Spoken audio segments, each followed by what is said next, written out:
আমাদের মসজিদের সম্মানিত সাধারণ সম্পাদক জনাব হাজী আসগর ভাইকে কিছু বলার জন্য অনুরোধ করছি।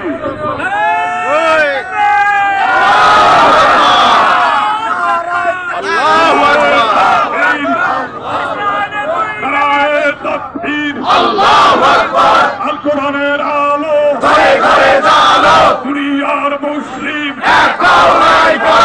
করো যুদ্ধ করো সংগ্রামী সাথী ও বন্ধুগণ, এখন আমাদের সামনে স্বল্প আকারে বক্তব্য রাখবে আমাদের রংপুরের কৃতি সন্তান, আমাদের শাপলা চত্বরের ঐতিহাসিক রাজনৈতিক নেতা জনাব মাহমুদুর রহমান বেলাল সাহেবকে সংক্ষিপ্ত আকারে বক্তব্য দেওয়ার জন্য বিনীত অনুরোধ করছি।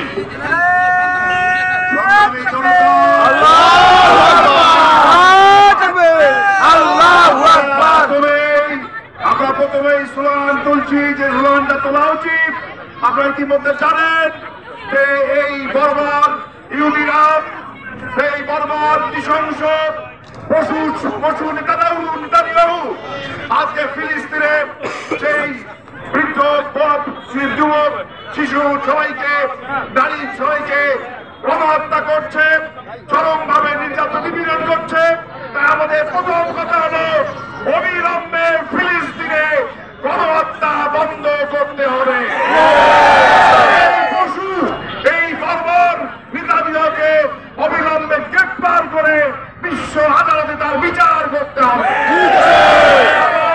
আজকে লজ্জার সঙ্গে বলতে হয়, দুঃখের সঙ্গে বলতে হয়, আজকে বিশ্বে পরাশক্তি দাবিকারী আমেরিকা, ট্রাম্প, তারা এই বর্বর পশু নেতানিয়াহুকে সহযোগিতা করছে, তীব্র নিন্দা জানাচ্ছে।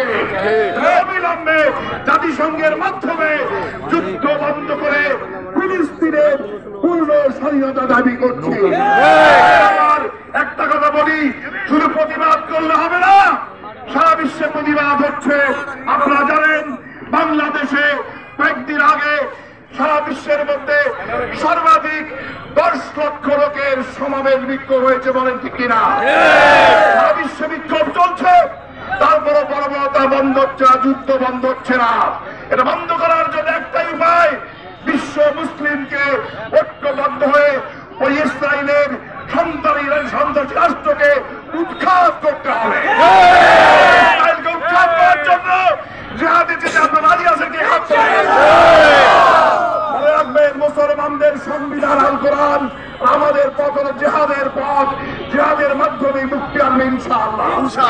একটা কথা বলে শেষ করছি, আজকে ফিলিস্তিনে যখন গণহত্যা চলছে, পাশাপাশি আমাদের প্রতিবেশী দেশে আজকে কি হচ্ছে দেখেন, সেখানে আল্লাহর ঘর মসজিদ বুলডোজার দিয়ে ঘরে পুড়ে করে দেওয়া হচ্ছে, ধ্বংস করে দেওয়া হচ্ছে। আবার আজকে মাদ্রাসা ধ্বংস করা হচ্ছে। শুধু তাই নয়, মুসলমানদের ধর্মীয় অধিকার, মসজিদ মাদ্রাসার সম্পত্তি, অর্থ সম্পত্তি, সেখানে আজকে বিল করে সেই অর্থ সম্পত্তিতে হিন্দুদেরকে ঢুকিয়ে দিয়ে সেগুলো বিজেপি ধর্মান্ধ সরকার দখল করার চেষ্টা করছে। আমরা বলতে চাই, মোদী হিন্দুত্ববাদী সরকার, এর বিরুদ্ধে আমাদেরকে বিক্ষোভে করতে হবে। অবিলম্বে ভারতে মসজিদ ধ্বংস এবং মাদ্রাসা ধ্বংস বন্ধ করতে হবে। হয় আমরা ভারতের এই সমস্ত সংস্কার প্রতিবাদে বাংলাদেশ থেকে প্রতিবাদ করে মিছিল করে ওই নির্যাতিত নিপীড়িত মুসলমানদের জন্য আমরা এগিয়ে যাবো ইনশাআল্লাহ।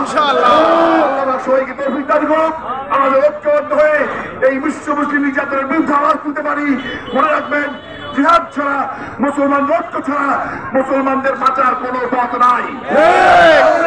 রাসূল পাকের হাদিস অনুযায়ী গাজওয়াতুল হিন্দ হবে। গাজওয়াতুল হিন্দ মানে বোঝেন, ভারতের বিরুদ্ধে জিহাদ হবে ইনশাআল্লাহ। মুসলমানরা বিজয় অর্জন করবে। বিজয়ের জন্য আসলে সবাইকে ধন্যবাদ। আসসালামু আলাইকুম।